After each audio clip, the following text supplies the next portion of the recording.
Hi, this is a itbroker.com tech deep dive. I'm Max Clark, and I'm sitting with Scott Bennett with Darktrace. Scott, thank you for joining. Absolutely. Thanks for having me. Scott, I've been excited. We've been trying to schedule this for a little bit. We've been going back and forth. Your schedule, my schedule. It's been a nightmare.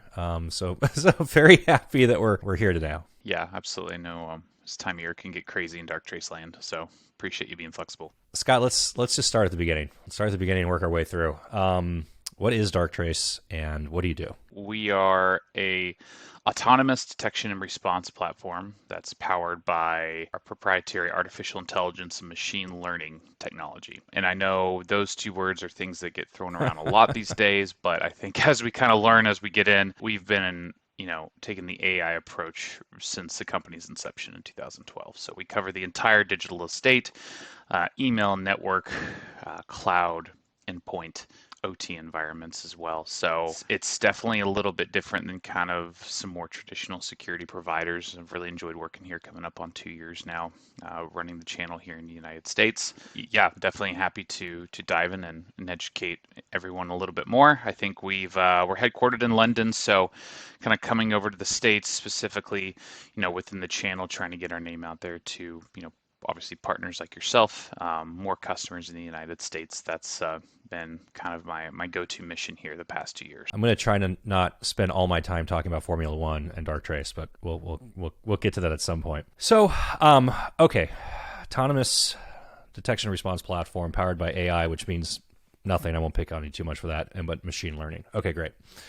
Before I ask you to start contrasting and kind of like picking into these different things, you talk about the entire digital estate. Let's talk about this in terms of what a company would already have potentially, or replacing, or there's some that are greenfield, and I want to get into the greenfield conversation in a moment. But let's talk about, like, we've already got some pieces of this. Chances are, a company's already running some EDR. Hopefully at this point they're not running antivirus; they're running a real EDR. Or maybe they've got a email filtering service already, because we all know that Office 365 doesn't really filter your email.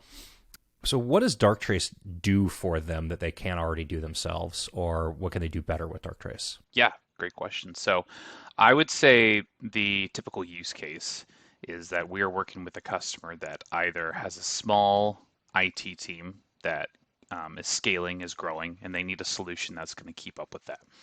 We have learned, and this has really kind of been Darktrace's approach, is that humans can no longer keep up with that any longer. Cybersecurity has gone way past a human scale problem.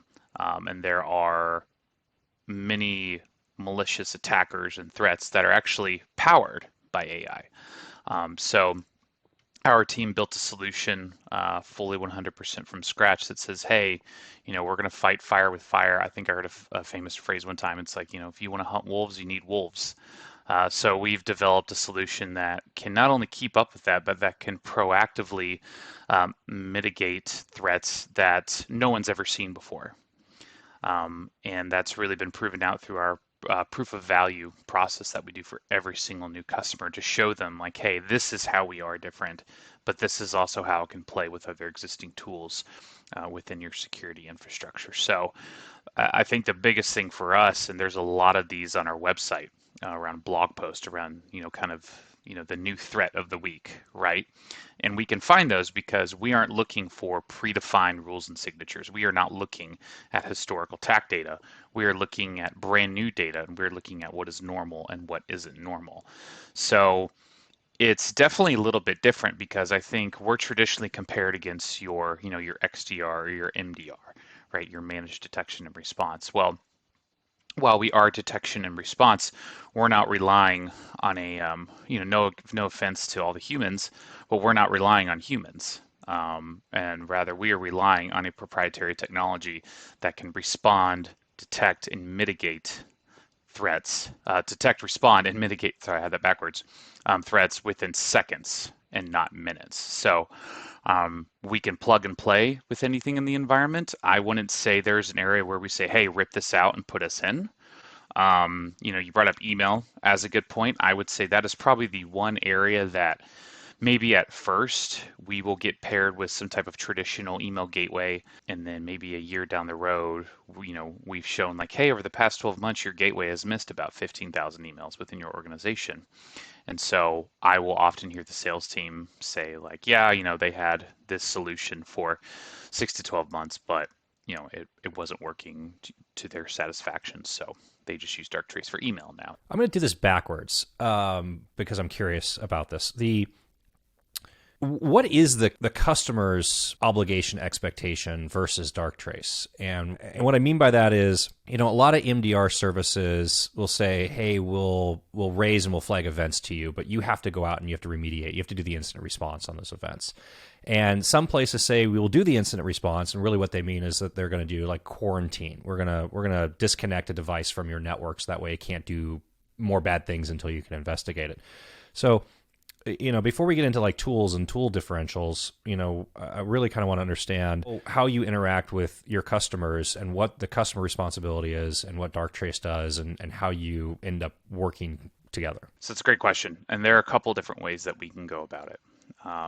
The first way and the most traditional way is that there is an organization. I would say the majority of organizations we work with are 500 employees and above. And it's organizations that they have an IT team, they have a security team, but they cannot keep up with all of the ongoing noise in the background. They don't know what's what. They don't know what's normal, what's not normal, what's bad, what's good. So we really come in and we really consolidate all of that noise into a singular, what we call cyber AI loop. And so what we're doing is we're taking that all into a kind of always on loop that's going up and down and around, and it's investigating every single action that's being taken within the environment, whether it's human, whether it's machine, whether it's someone clicked on a bad link, whether it's someone got a fishy email sent to them, something like that. So customers really like that because it's something that they can have eyes on glass, that they can view. They can log into a UI, which is very easy to use. But when they're not there for the day, there's no type of adjustment. There's no additional work that the customer needs to do. All they needed to do is to fit in with everything else they've got with other investments that they've made. And they need it to work, right? And I know that sounds kind of oversimplified, but our stuff works. And I think the biggest differentiator and the thing that customers love the most about us is that we're just, at the end of the day, we're just finding threats that other tools aren't.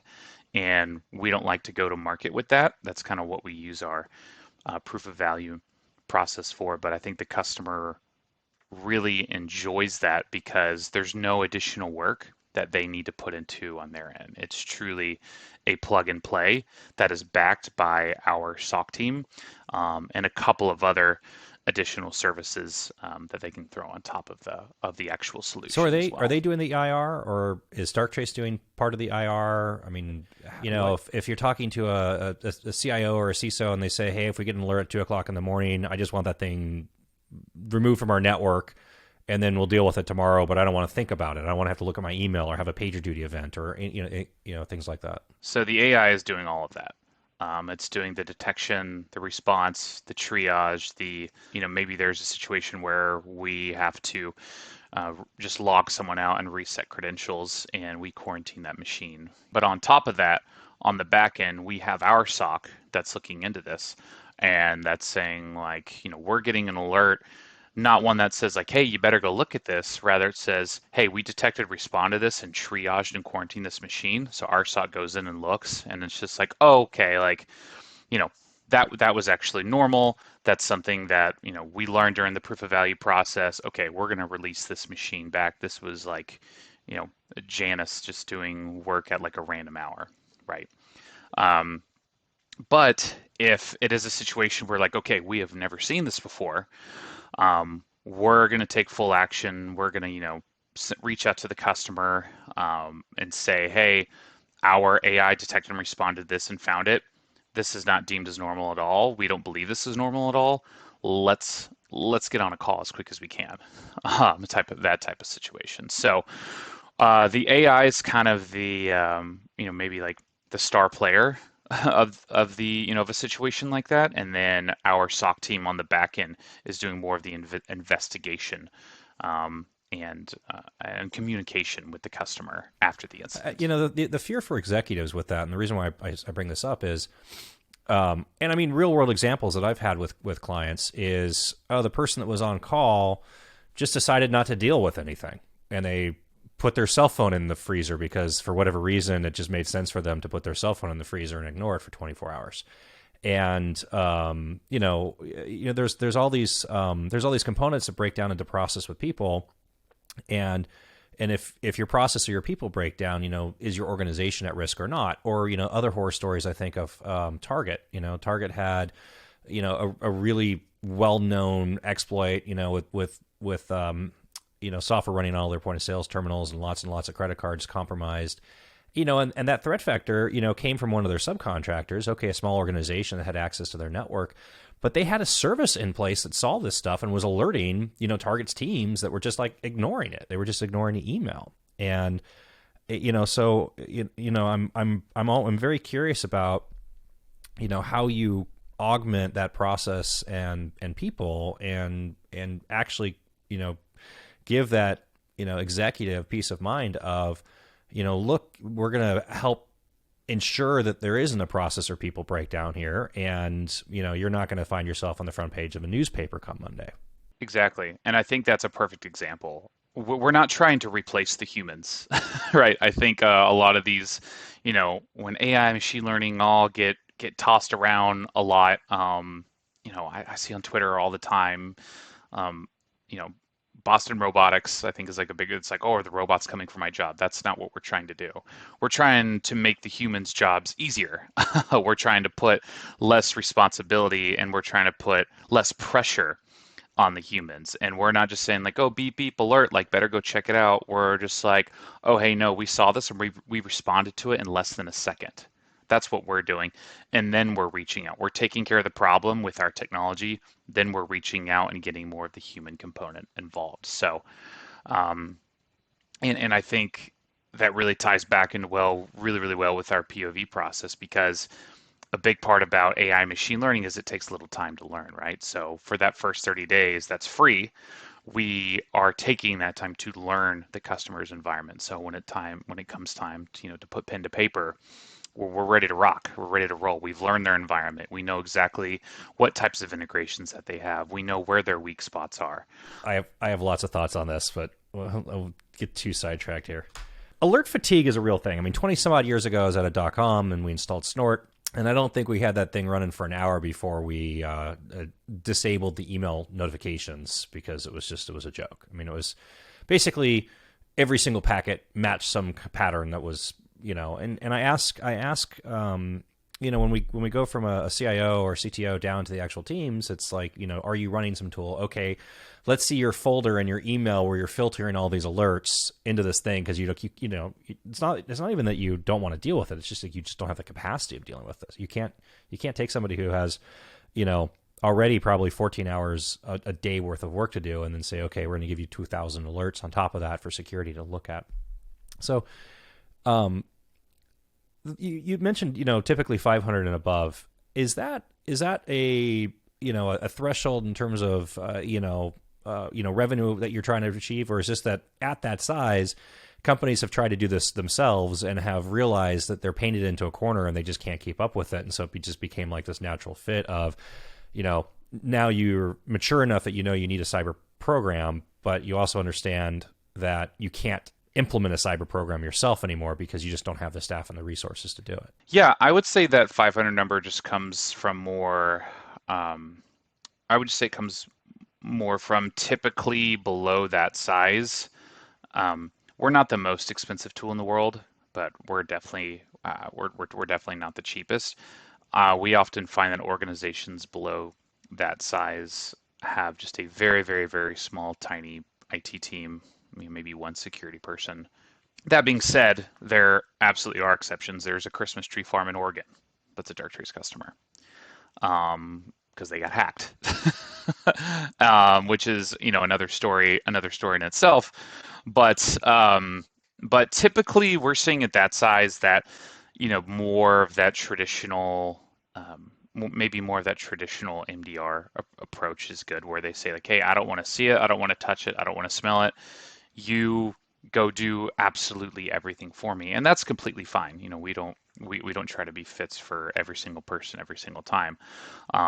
We do have a small business team for a reason, which is kind of below that. But I think if we're looking at the kind of traditional enterprise model that benefits the most from Darktrace and gets the biggest bang for their buck, it's probably going to be in that area. And that's just kind of typically, we see it's like, hey, we have an IT team, we have an experienced security team. However, we can't keep up with all the noise that's going on. We don't know what's what, and we don't have the time or the resources to build out our own SOC. So they use Darktrace to kind of complement and augment just not just their team, but other tools that they have to give them just more visibility, more eyes on glass. I mean, okay, so MDR is becoming, and of course we've already, the market is already branded now XDR. It's like, what the heck is XDR, right? But this whole thing, it's like, thank you tech marketing for just making our lives just worse than they already are. I mean, off the top of my head, it feels like, like 80, 90% of the MDR market at this point is an MSP that's decided to add cyber to their portfolio. And what cyber for their portfolio really means is we're going to help you install, an EDR tool, and maybe we're going to help you install a SIM tool. And then you get into questions like, how many people do you have in your SOC? And it's like, well, we have 7 people in our SOC. And that response to me is very telling because, 7 people is the exact amount of people you need to have to cover one shift on a 24/7 cycle. So you're like, do you only have one person on call at any given moment? Or do you only have 7 people total and you don't have coverage? Like, where are we on this adoption curve? And where do you see, this proceeding? I think there's kind of 3 different paths that we typically see. I think the first path is what you just said. It's a organization that they had an incident, maybe nothing happened, but the tools in place that they had did not prevent that incident from happening. And so they're looking for a solution that does things maybe a little bit differently. Like Darktrace, I think email is a perfect example. A link gets through, one of the Gartner Magic Quadrant leaders gets through their gateway. Darktrace is not a gateway. We're a journaling rule that uses our AI and machine learning to say like, hey, this email is normal. No, this email is not normal. Account takeover is a big thing right now as well within the email space, where within a gateway, if someone's credentials get hacked and they have their MFA that they can get through, like, no one's going to know. Whereas Darktrace, and this is a real story, CEO's account got attacked or got hacked. They knew password, MFA, got through the whole thing, and they start blasting out emails. Send payment here, send payment there. Well, we picked up on that because we said, okay, this person's login is legit, but it is not normal for them to send A, this many emails within this amount of time. B, they don't use this type of punctuation typically. They don't use, they don't have this many grammatical errors. And C, they don't typically send emails to these people. So we shut it down, and then lo and behold, the CEO's like, oh my gosh, like my stuff, that they got compromised. So I think that is one example. One of their peer companies had a breach or got attacked. This is public information, so I'll talk about this, but LA County Schools, they recently went through a breach. I think it was last year. And so Ann Arbor Public Schools, I'm in Chicago, so they come knocking on our door. And I'm sure our team had called them a handful of times. And it was like they held an emergency board meeting. They said, we do not want this to happen to us. Because when you talk about, it's one thing for, customers and employees information, but when you talk about students, children, that's a whole nother thing. So, they came knocking on our door, and we got them set up pretty quick. I think the third arena, and this one's been really trending on lately, is cyber insurance. It's a big topic of conversation, and Darktrace can actually help lower cyber insurance premiums. So when we look at the total cost of a breach versus a monthly payment that someone's already making, it's really easy for us to kind of do the math and say like, hey, you're paying this for Darktrace, but you're also lowering your premiums by this much. Um, and then we can put together, kind of a creative package to say like, hey, this is, maybe this event has happened to you in the past, and so now with Darktrace in place, your premiums are lower. So, while you are spending money on Darktrace, at the end of the day, you're going to be saving money because your premiums are a lot lower. So the premium of the cyber insurance conversation comes up a bunch, and premium reduction is awesome. But at the same time, I'm seeing signaling. I mean, it's interesting because there's a bunch of people that are like, no, this isn't an issue. But then at the same time, cases going to, working their way through the court systems where the insurance agent provider is not paying out claims because this was a nation state attack and that's not covered by your policy. And I'm really kind of curious. Cyber insurance gets realigned because they don't want to be like, oh, hey, we're going to have a policy that says if you guys get hacked, we're going to have to pay out $70 million in remediation, right? Like that's not really profitable for them. No, I've been seeing a lot around that as well. And I think at the end of the day, I think it's all the more reason to evaluate a tool like Darktrace, just because we are not a tool. I would never come on here and say like, oh, we're unhackable or anything like that. But we take the human error component completely out of it, and what I think that does is it really shines a light on, hey, where do most breaches come from? It's like, well, over 90% of it comes from human error, 94% of it comes from the inbox. So that's why we've had such a big emphasis on our email tool. But that is kind of the biggest thing with us, is where, again, a traditional email tool, a link might get through and they might say, hey, be careful, this might be suspicious, but we don't know, but it still lets you click on it. Whereas with our tool, the link will go through, but it's either going to go through as plain text or it's going to send you to a completely different redirection link that's not going to take you anywhere near what was intended to be sent to you as well. So, yeah, I think the cyber insurance conversation is really big, but yeah, I think it just kind of speaks to the landscape that we're in right now. Is a lot of insurance companies are backing out of it because it doesn't seem to be, they're probably losing a lot of money, and I totally get that. But I think that's a conversation that's going to evolve over time. But that definitely is something that I hear our sales team talk about. A lot. But I think at the end of the day, the biggest thing is just like, hey, how many hours in the day are you spending chasing threats?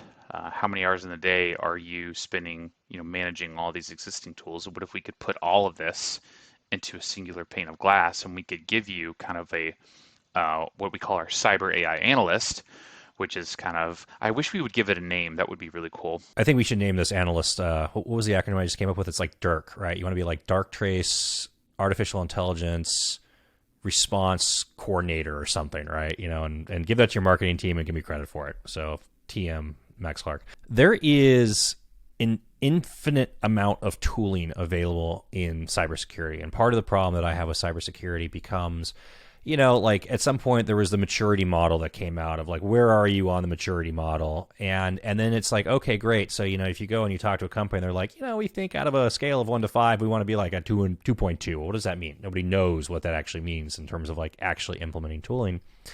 And there's there's so many acronyms in cybersecurity. We talk about, like common stuff people are aware of, like EDR, but then you get into like the things like CASB and DLP and SWG and RBI and like all this other stuff. And I'm going to ask you the question I've asked a bunch of people now, just as a thought exercise. There's a limited budget, right? Companies aren't going to invest, first off, like what percentage of their revenue are they investing, or what percentage of their overall budget are they investing in cybersecurity at this point? And is that a percentage of their IT budget, or is that actually a carve out in terms of, real world? Like we've decided to allocate 2% of our revenue to cyber because that's our threshold. With a limited budget, and you say, okay, you've got all these different tools that you can employ and you can put in, and I put some of it as like defensive tools and some of them as more like offensive tools. What do you do in what order? Like what actually moves the needle in meaningful ways? And I'm going to start with the assumption that everybody should have a strong, identity platform and two-factor authentication as like table stakes. Like, what do you do next? Absolutely. So I think from there, when it comes to specific Darktrace products, Darktrace Detect and Respond is is the solution that we see majority of our customers start out with. If email is kind of the bugaboo, then Darktrace for email. Obviously, network is a big coverage area, and cloud is a big coverage area right now with everyone moving to AWS Azure. We have a big partnership with Microsoft. Those are going to be the areas where I think the customer is going to see the most value. And then when we kind of marry that with our POV process, or again, speaking of acronyms, yeah, POV, it's a POC. We like to call it a proof of value POV. Um, and then we would run a 30-day POV within those two environments with detect and respond, and it's kind of just let her rip from there. We let it sit on site. We show the value to the customer, um, and more often than not, while we don't lead with this, more often than not, we will find a gap within their environment that they unfortunately didn't know that they had. Let's talk about OT for a little bit, because I don't think everybody understands what the difference between IT and OT is. So can you define IT versus OT and give some examples of both? So operational technology. So when you look at like power plants, manufacturing plants, oil and gas companies, things like that, that are physical devices that are maintained and ran by software that can very easily be manipulated. That's a space that's another big differentiator of us, because in the OT space, you have a lot of players that just do OT. Like that is their thing. That's what we do. So when we came in to start doing it, it's something that's really cool, and quite frankly, it can be kind of scary. We worked with I'm sure everyone has heard about the fish tank thermometer story that got hacked in a casino. But that's stuff we see all the time. We worked with an airport where their runway lights had gotten compromised. And that was kind of one of the situations like, is that a thing? Can that happen? It's like, absolutely. If it's connected to any type of network anywhere at all, it can be hacked. Banks and casinos are easy, right? Banks have money, they want to protect the money. Casinos have money, or they have to pay out money. Like it's a natural, like we want to protect that. Certain manufacturing, if you're doing SCADA control systems, you have to protect that. That makes sense, right? We don't want to have like, vinyl chloride released, down the drain. I think the misconception that comes out a lot is it's not necessarily like somebody's going to try to hack you because they, want to take over your CNC machine and like, create like pencils out of it, right? They want to prevent you from using your CNC machine to cripple your business. They want to monopolize the pencil market. Yeah, exactly. So that way you can't use the machine. So the scariest thing that I read recently in cyber was Colonial Pipeline. And of course we had, first off, if you're not, for those that don't know the story behind Colonial Pipeline, the breach actually has been tracked to a VPN account for a person that had left the company a yearish beforehand. And that VPN account was compromised and then was used to gain access to the network. And then from there, go out, right? And like the image I think in my head with Colonial Pipeline is this person with a pickup truck with a tarp in the back of the pickup truck pumping gas out of the into the tarp in the back of the pickup truck like they're making a swimming pool, and you're just like, holy moly, this is where we're at. Anyways, when you get into detect and respond, what needs to be in place? I mean, does the customer have to have an EDR in place already? Do they have to have a SIM in place already? Do you replace the EDR? Do you replace a SIM if they don't have it? Like, is it become you don't need it? You install your agent instead? What, are you installing a tap on the network? What are you installing on the cloud? Like what? Let's get into like the nerdy part of this here. Like what actually do they need and what do you? And I'll do my best here to be as nerdy as I can. So there really isn't any, at least in our world, any, required checkboxes that the customer needs to have. We're also not coming in and telling them, hey, you need to get rid of this or you need to get rid of that. We are installing a tap on their network to feed logs and feed information all kind of into the Darktrace solution, into the platform. We can spin up a virtual device. We can ship out a physical appliance. I'm still seeing about half and half right now on that. Depending on how many sites they need a device on, we can, kind of do some type of hybrid approach or things like that. But I think that's something that is really unique because we don't have, at least Darktrace does not have any requirements for, hey, can you use this? Well, then you need this. The only area that we do need that is if we're doing Darktrace for email in a Google environment, they do have to have a specific tier of licensing of I forgot what kind of like Gmail for enterprise or something like that, whatever that is. But that is really the only requirement that they have. So whenever we're looking at a network deployment or a network environment, and again, and you'll hear me talk about our proof of value a million times, but this is kind of where that comes into play again. Is we have a kind of a scoping call, a sizing call. It's based on per IP. So we're kind of trying to get a sense of how many IPs they have, so we can decide on how large of a device we need to deploy. Um, and then we spin it up, and it just starts learning. And I think that's another thing that's so easy is because even if we're shipping out a physical appliance, it takes 10, 15 minutes to install. I think I've heard of one customer say like, no, we don't want to evaluate Darktrace anymore because you're not coming out here and installing it for me. So so I think that's another reason why it's it's easy to learn.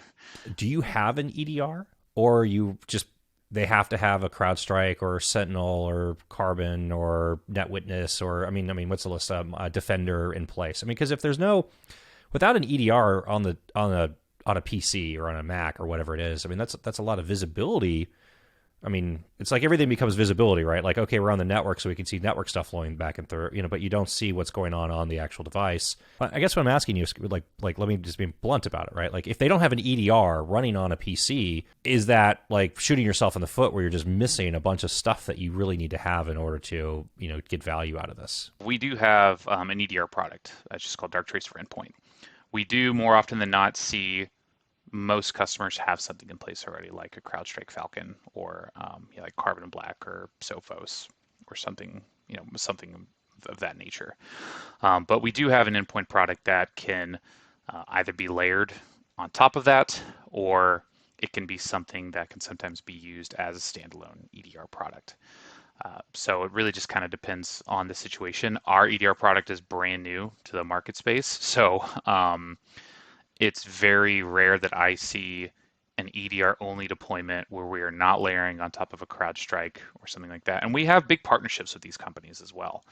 We make it a point to make sure we plug and play with them really, really well. Our integrations team, they are juggernauts. We're constantly pumping out new integrations because, as we've talked about a lot here, there's always lots of new features, functionalities, new products coming onto the cyber market. So yeah, to circle back on that, I would say more often than not, we're seeing something that's in place, and they've either had an incident happen with that being in place, they've had another company have that happen, or they're just trying to be proactive and say like, hey, we use your detection and respond for network and email, but we want to look at endpoint as well to see how it can kind of plug and play with our CrowdStrike. So CrowdStrike is probably, by brand, right? Like, at this point, it's going to be CrowdStrike or Defender is probably the most commonly deployed. Exactly. Sentinel's a great EDR too. There's lots of good EDRs. I'm not like picking sides here, but in terms of like what those are ones I just exactly see the most. What you come across. So now this gets kind of interesting, right? Because CrowdStrike has an EDR product, but they also have Falcon Complete where they're doing the MDR as well. And so when you're coming into this environment and the customer already has CrowdStrike and they're running Falcon Complete, and it's like, oh, we've got this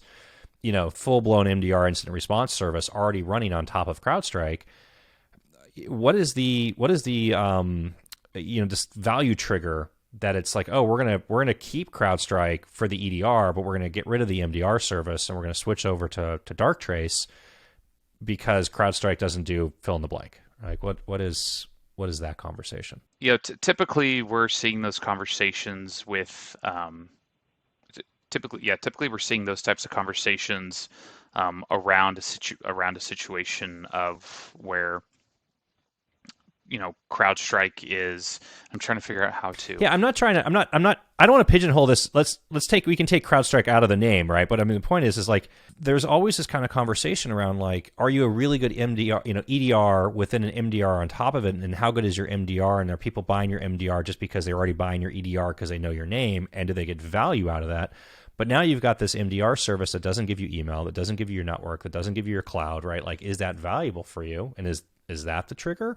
Yeah, so I think it can be both of those. So I think one of the biggest things that our team has done is, and you'll kind of see this phrase all over our website, but the cyber AI loop, the cyber AI loop. And we have another product coming out then this year called Darktrace Heal.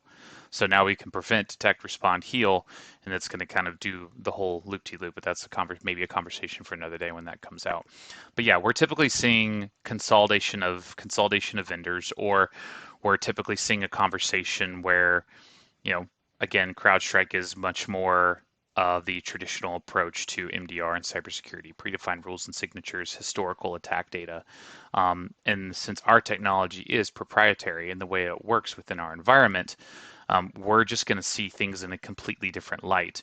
And, again, kind of going back to that proof of value process, there's really no situation where we'll say like, oh, okay, so you have CrowdStrike for this or for that. Okay, like now we're good. Like, nope, you can't get any value out of us. Sorry.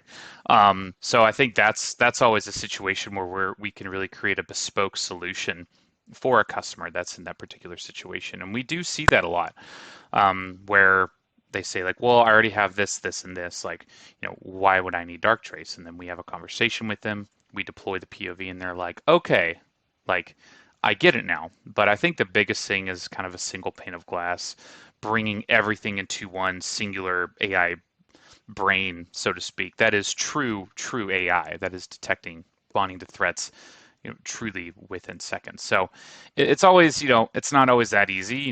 That doesn't always end with the customer saying like, all right, where do I sign? Right? There's a lot of different steps that we go through. Can you ingest data? I mean, so if they've got, Mimecast or Proofpoint deployed today and they're in contract and that's going to run for whatever amount of time, I mean, is that something where you can get data from Mimecast or Proofpoint and feed it into your platform and then, layer on top of that as well and take action because of it?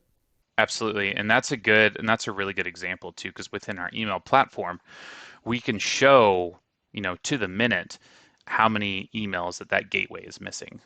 We can show and we can show the different types of emails that their gateway is missing as well. So now, do we come out and say, do we have a partnership with a Proofpoint or a Mimecast like we do with a CrowdStrike or SentinelOne or Carbon Black? No, we don't.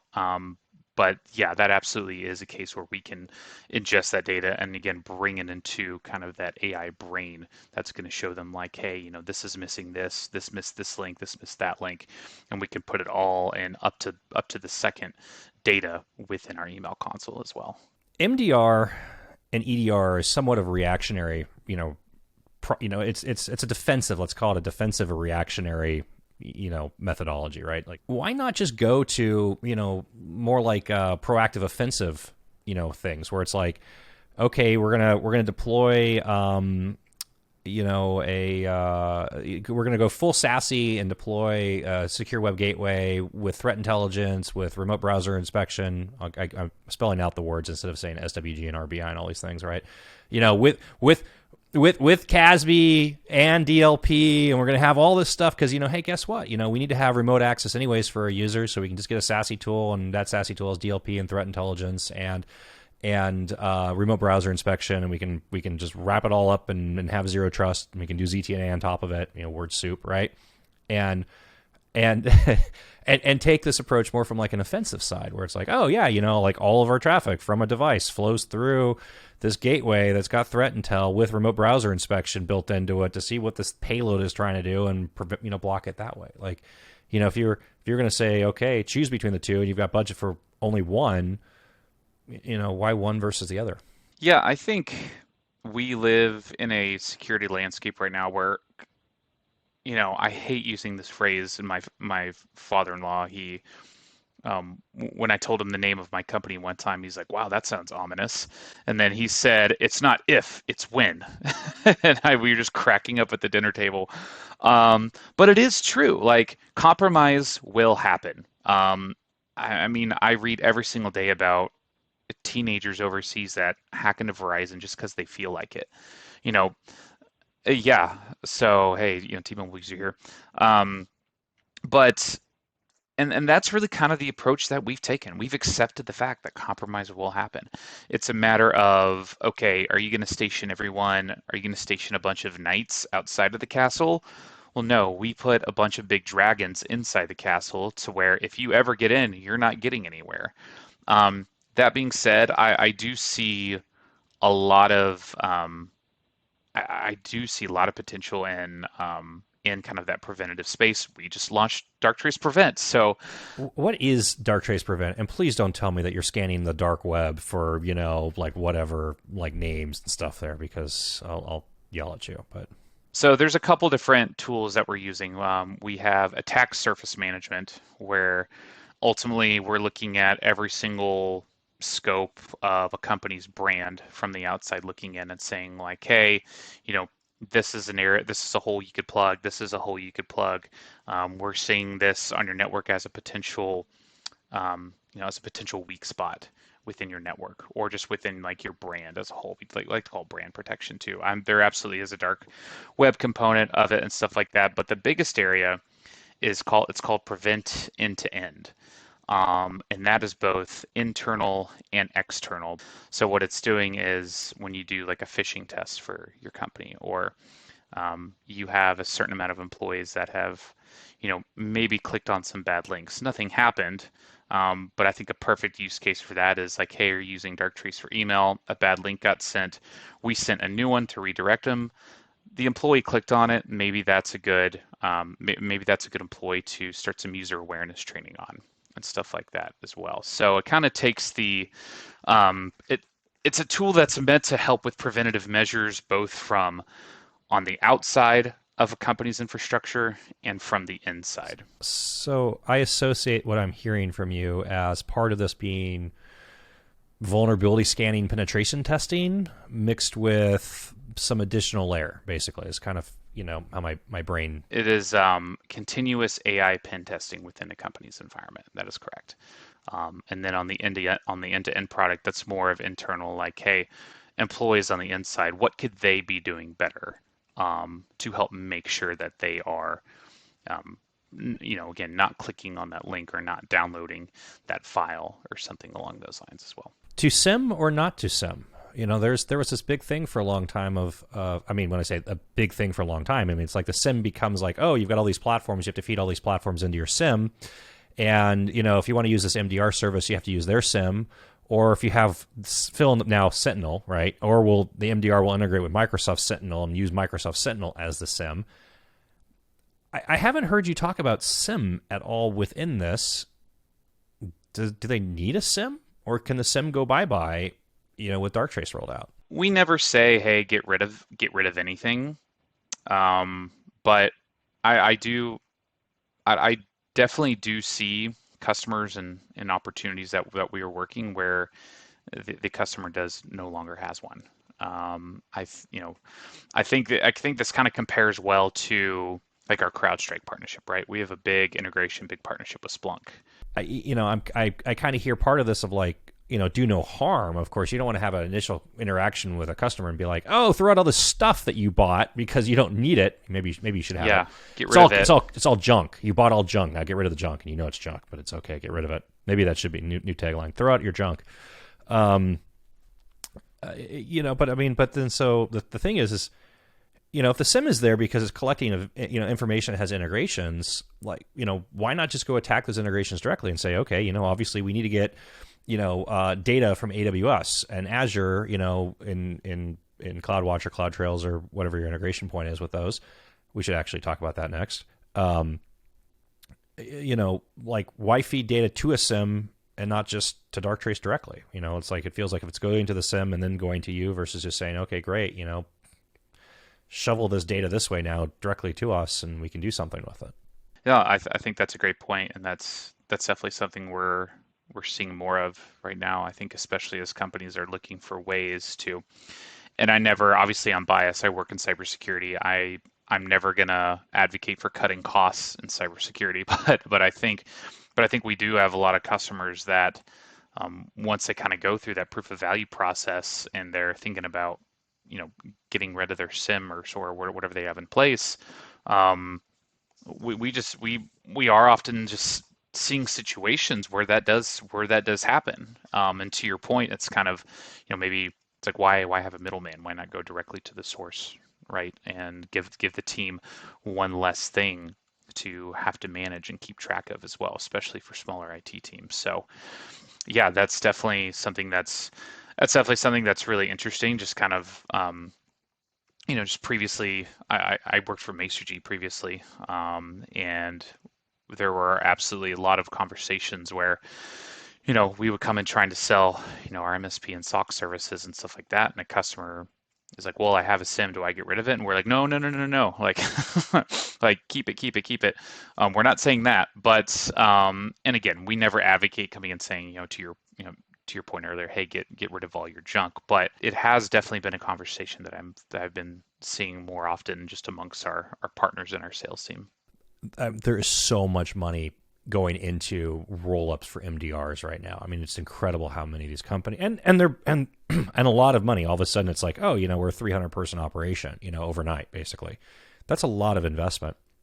But what I wonder about with these things is, there's a certain amount where it's like everybody claims to do something, but nobody actually does it well. And so there's always opportunity for upstarts, because if they just do what they say they do, like they actually have a leg up against everybody. It's kind of like if you're interviewing for a job, if you just show up on time, you're already ahead of like 90% of your competition and that candidate, right? Just like really basic stuff. Okay, let's talk about your cloud services. A lot of point solutions now overlaying on top of these different cloud platforms.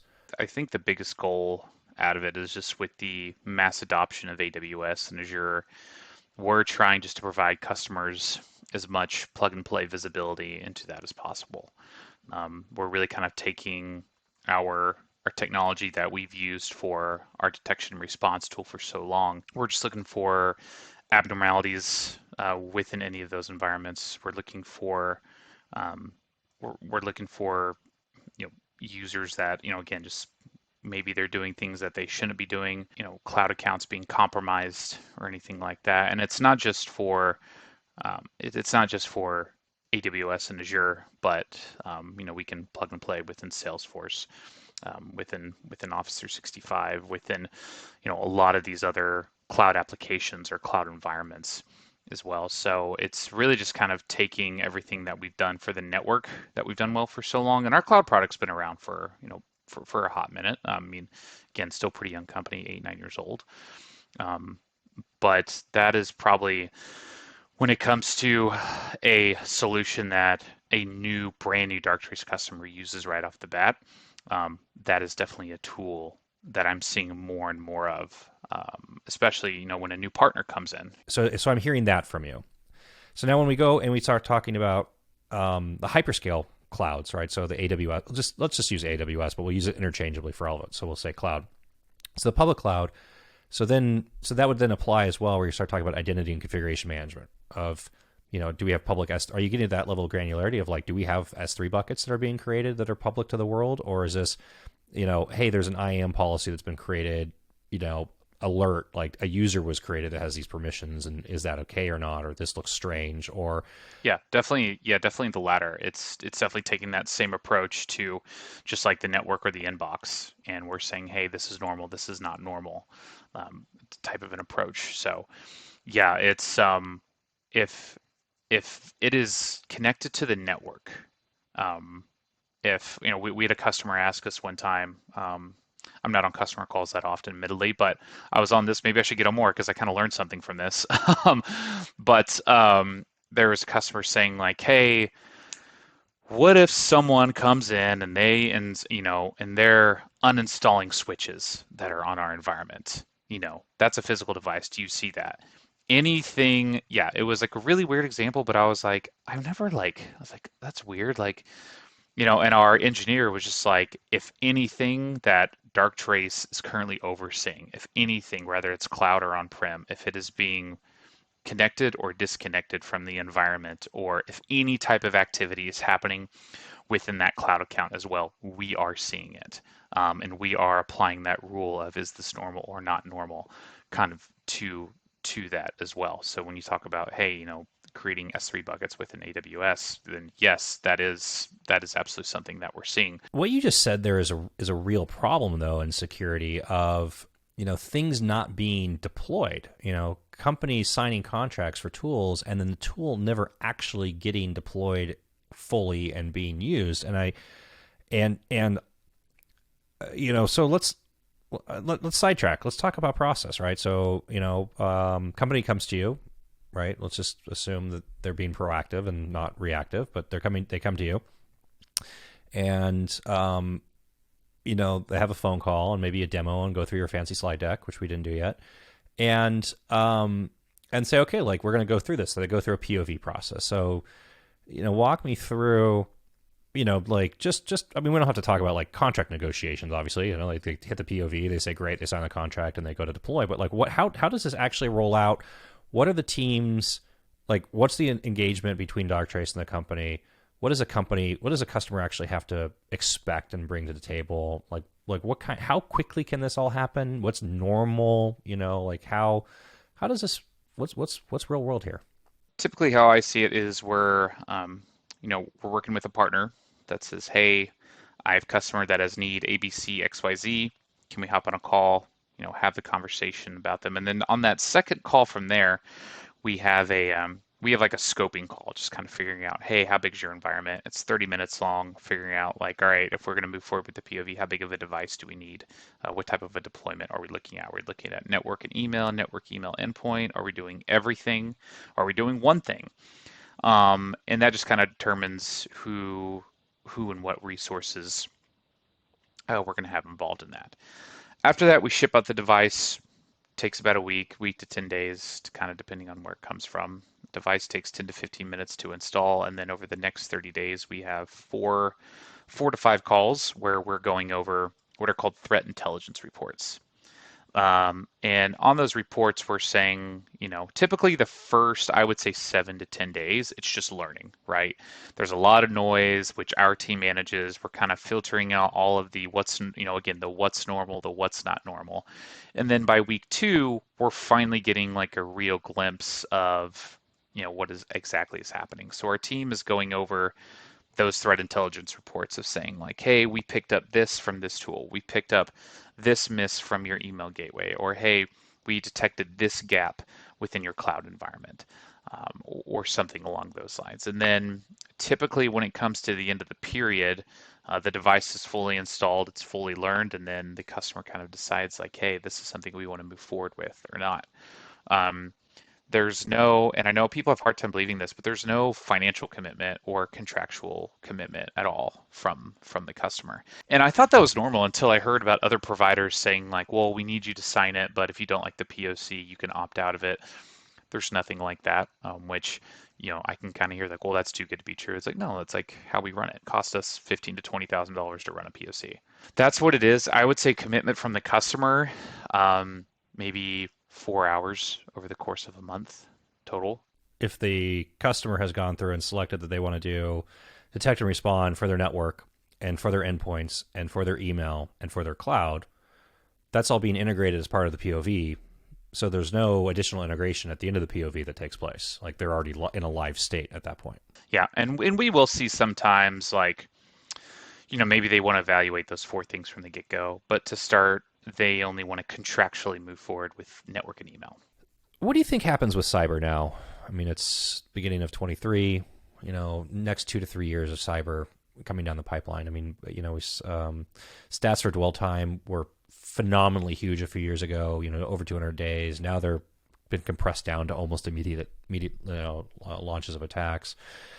Cybersecurity, cyber insurance is kind of like, could go one way or another. There's lots of players coming into the market. There's different tooling. There's lots of services, but at the same time, there still feels like a very small percentage of companies actually have meaningful cybersecurity. And then when you get down into this, the small to medium enterprise, or even down to like the SMB space, there's effectively zero. There's almost nothing deployed in the wild. Yeah, I mean, I think it's going to continue to grow at a rapid clip. I think when the pandemic happened, that really jolted everything ahead to a little bit, because I think now a lot of people weren't prepared for that. A lot of people weren't prepared for every single one of their employees to go remote and have secure measures in place to allow them to work remote.